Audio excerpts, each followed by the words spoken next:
Olá, seja bem-vindo a mais um vídeo do nosso canal aqui da Brandalize Imóveis. E antes de eu entrar nesse assunto que é muito interessante, está em alta e gera muitas dúvidas, vai ter aumento da tributação para aluguel via Airbnb ou não? E mais, qual que é a comparação que a gente pode fazer direto entre um aluguel tradicional e um aluguel por uma plataforma como o Airbnb? Eu vou trazer aqui, vou te mostrar o caso específico, então fica com a gente no vídeo aí até o final. Mas antes eu quero te falar um pouquinho quem a gente é. Aqui é Brandalize Imóveis, é uma imobiliária de negócios imobiliários que tem mais de 60 anos no mercado de Canoas e Grande Porto Alegre, ajudando aí diversos investidores a fazer negócios com segurança e velocidade, cuidando aí não só de administração, mas do patrimônio, ajudando empresas, né, a crescerem, a acharem locais. A gente tem uma gama de serviços aí muito ampla para atender proprietários e também grandes empresas que queiram expandir. Se você está procurando imóveis ou se você tem imóvel na Grande Porto Alegre, nos chame e entre em contato. Mas vamos ao que interessa. Qual que é o impacto nas locações por temporada e as locações padrões, né, a partir da reforma tributária? Então, eu peguei aqui um caso, um estudo para a gente poder ver especificamente, sem mais conversa, com base na reforma tributária. Vamos lá, a gente vai analisar dois cenários. Por quê? Porque a reforma tributária ela traz uma modificação em cima de IBS e CBS, né, que é para pessoas jurídicas ou pessoas físicas que se enquadrem como jurídicas, eu vou falar um pouquinho. E também ele não vai, digamos, afetar a pessoa física. Então, nós vamos ter o cenário pessoa jurídica e o cenário pessoa física, né? Pessoa física, sempre lembrando, né, que a renda é até 240 mil reais e proveniente de 13 imóveis ou mais. Então, tem gente aí falando que vai pagar quase, teve vídeo na internet, né, falando que vai pagar 70%, 60% de imposto. É verdade ou mentira? É verdade, mas se encaixaria só nesse cenário e por isso que a gente fala muito em planejamento tributário, planejamento patrimonial para não cair nessa aqui, porque aqui vai ter imposto de renda, 27,5% e mais alíquota de IBS e CBS. Vai lá para cima, tá? E aí, entre outras questões. E aí a gente também vai ver de proprietários pessoas jurídicas, ou seja, eu tenho uma holding patrimonial, uma empresa patrimonial e eu quero, né, eu tenho investimentos, eu tenho esses imóveis para gerar receita, a gente vai falar dela também, tá? Um ponto importante que eu não falei, para ambos os casos a gente vai usar o aluguel de 3 mil reais. Vamos supor aqui que nós estamos alugando esse imóvel tanto por temporada no valor de 3 mil reais, como num aluguel convencional pelo valor de 3 mil reais. Eu vou fazer valores iguais e depois a gente pode discutir um pouquinho sobre qual que é a diferença que valeria a pena um ou outro, tá? Vamos lá então adiante. Aluguel tradicional, é importante a gente separar aqui para poder entender o que prevê a lei e quais são os riscos que tem aqui. O aluguel tradicional é aquele aluguel que ele está dentro da lei do inquilinato, né? Como é normal a gente fazer ele por 30 meses, né? Podemos fazer por 12 meses ou mais? Podemos. Tem alguns prejuízos para o proprietário quando a gente faz contrato de 12 meses, por isso que é usual fazer o de 30 meses, com possibilidade de rescisão, né, pelo inquilino após 12 meses sem multa. Mas esse é o aluguel tradicional, um contrato de locação regido pela lei do inquilinato superior a 12 meses, tá? A gente vai estar falando ali também do aluguel por temporada. O aluguel por temporada, pela lei do inquilinato, tem até 90 dias, tá? Então, esse aluguel por temporada, ele tem isso aí. O que acontece? Muitos tributaristas e muitos contadores vêm alertando por algumas pegadinhas e alguns riscos que tem nessa questão. Por quê? Porque dentro do entendimento deles, né, a gente tem um perigo ali, que é o quê? Se tiver café da manhã, tá? Se tu tiver um aluguel por temporada, que tu serve café da manhã, por exemplo, tu tem limpeza periódica no quarto, existe uma grande probabilidade, tá, da Receita entender que tu tem serviço de hotelaria. Se tu tiver serviço de hotelaria, cai já para o IBS e CBS. E tem um segundo ponto que tem que cuidar, que é se você faz com frequência o aluguel por temporada, que pode também cair em habitabilidade, que vai fazer o quê? Que também vai cair lá para tributar IBS e CBS. Então esse é um cuidado. Eu tenho Airbnb, quero fazer, o melhor caminho para ter menos riscos é fazer de vez em quando as locações, tá? E se tu fazer sem contrato de locação, né? Todas as locações que tu fizer pela plataforma e não tiver um contrato de locação, vamos dizer, eles também podem entender que não é locação por temporada, que é uma locação por plataforma ou hoteleira e configurar como IBS e CBS. Então, tu tem que ter o cuidado dessa periodicidade, que vai gerar habituabilidade, e também pela questão dos serviços que tu vai entregar, tá? Porque hoje em dia está assim, a gente já está vendo vários casos que o governo simplesmente define, bloqueia ou manda o boleto para pagar e não tem discussão, tá? Então, vamos lá. Esse quadro aqui eu coloquei o aluguel, né, receitas e despesas, aluguel tradicional e aluguel por temporada. O aluguel tradicional R$3.000, aluguel por temporada R$3.000. Taxa de administração, você vai deixar aqui para a gente administrar essa locação, nós vamos cobrar 10%. Então a taxa de administração é de R$300.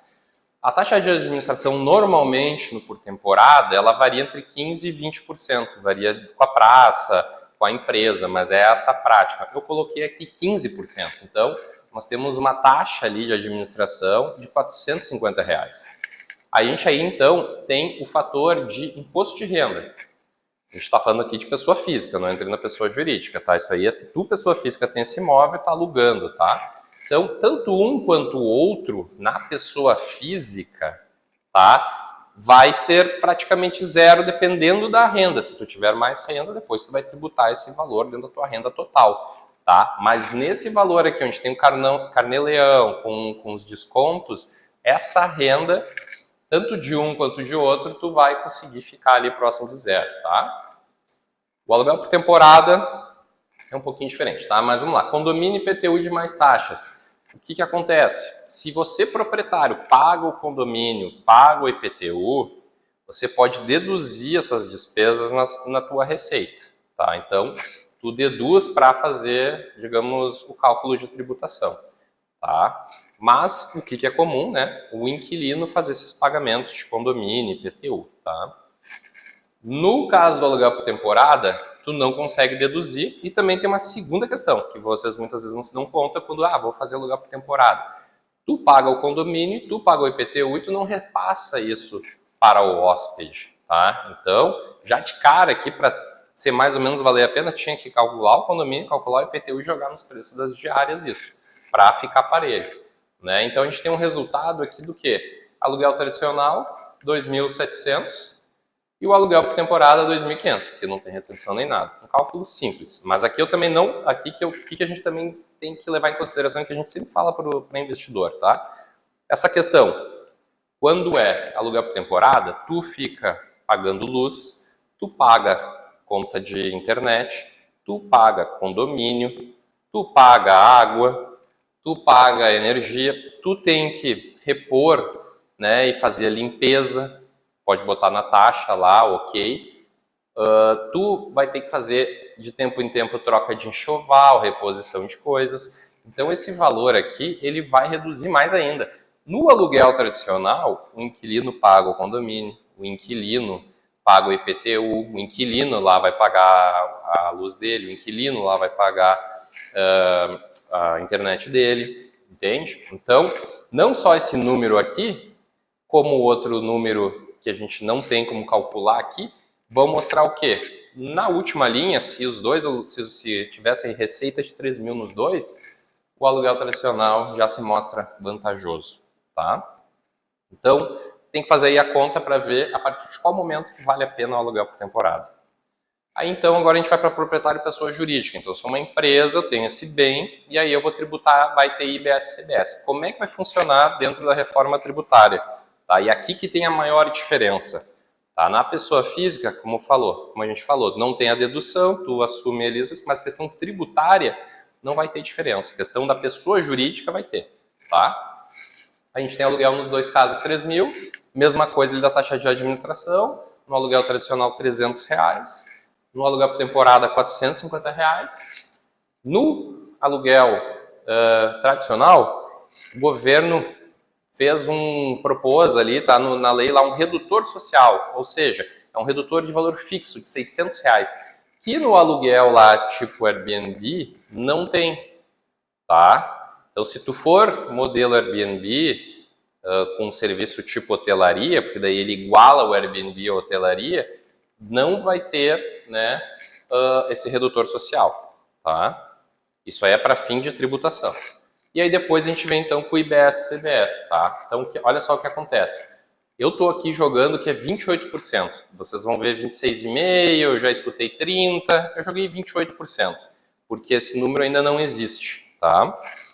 28%, no aluguel tradicional, existe um redutor de alíquota de 70% pela legislação, tá? No aluguel tradicional.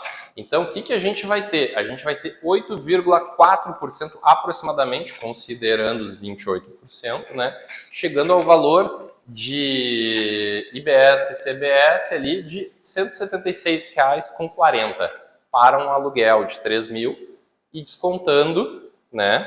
Como é aluguel tradicional, a gente pode descontar a taxa de administração, então vira 3 mil menos 300, 2.700, 2.700 menos R$600, 2.100, 2.100 vezes a alíquota ali de 8,4 vai dar aquele 176. Então, o que acontece, né? Condomínio IPTU e demais taxas no aluguel tradicional, ele é repassado ou deduz para fins de tributação. Repassado por quê? Porque o inquilino normalmente vai pagar IPTU e condomínio, você vai receber o aluguel ali líquido, vamos dizer assim.